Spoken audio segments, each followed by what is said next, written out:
माणगाव प्राथमिक आरोग्य केंद्रामध्ये माणगाव खोऱ्यातील सुमारे 30 ते 35 गावे येतात. ही गावे अतिशय दुर्गम असून या सर्व नागरिकांना माणगाव प्राथमिक आरोग्य केंद्र उपचाराच्या दृष्टीने जवळ पडत असल्यानं येथील नागरिक या रुग्णालयावरती अवलंबून असतात. सर्पदोष, गरोदर महिला किंवा कोणतेही आजारपण असो, हे नागरिक या आरोग्य केंद्राचा आधार घेतात.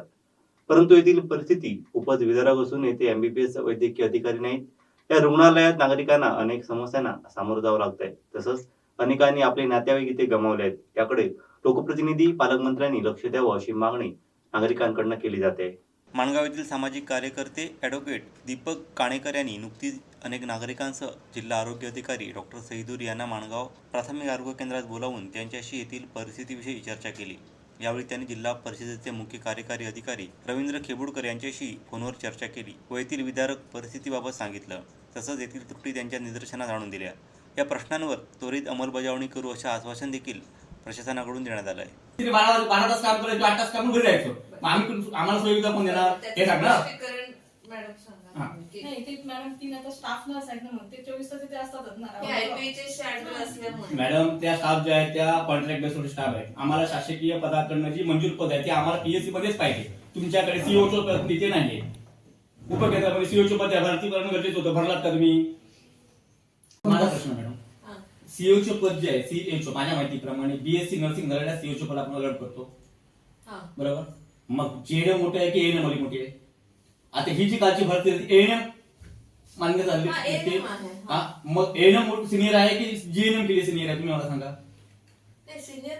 माहिती तुमच्यापेक्षा अभ्यासक्रमामधली वरिष्ठ पोस्ट 2 वर्षाचा 3 वर्षाचा वरिष्ठ म्हणलं तर जीएनएम. मग आता तुमच्याकडे जीएनएम ची ऑलरेडी 3 माणसं आहेत अनुभवी, ती त्यांच्यापेक्षा कमी अनुभवी आहे.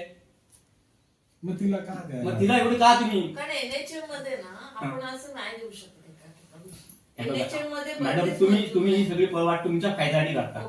आमच्यासाठी काय करायचं? आम्ही काय करतो याच्यावर थोडंसं स्टडी करतो. त्यांचं पण म्हणणं थोडंसं व्हॅलिड करणारे आहे की त्यांचं म्हणणं हेडक्वार्टर येण्याचं काम काय 24/7 इथे असलं पाहिजे. बरोबर. हा मॅडम थोडंसं मुद्दा त्यांचा व्हॅलिड आहे. आणि समजा तुम्ही आज सिनियर आहेत ते अनुभवी माणसं तुमच्याकडे आहेत तर त्यांना तुम्ही तिथे पाठवा ना.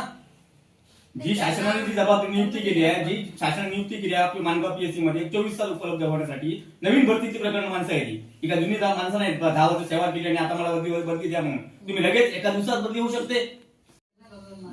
नाही, माझ्याकडे आले तक्रार आहे. बघा ते काय असं ते होईल.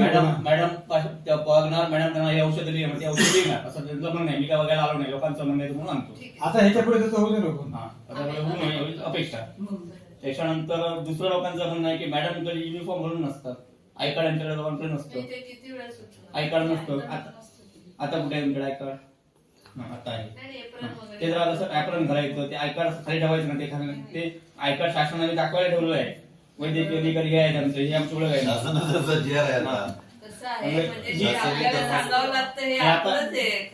आम्ही बघितलं लोकांची जी म्हणणं आहे ते तुम्हाला सांगतो.